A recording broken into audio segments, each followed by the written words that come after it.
Здравейте, аз съм Стоян Мешев и няма да съобщавам никакви лоши новини.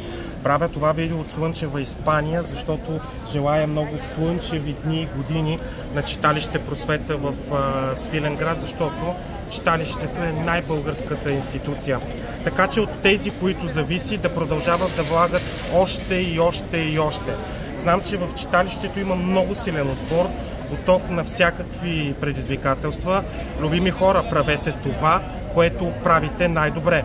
Горд съм, че съм стъпвал на сцената на читалище Просвета и пожелавам през следващите 155 години още много хора да стъпват на тази прекрасна сцена.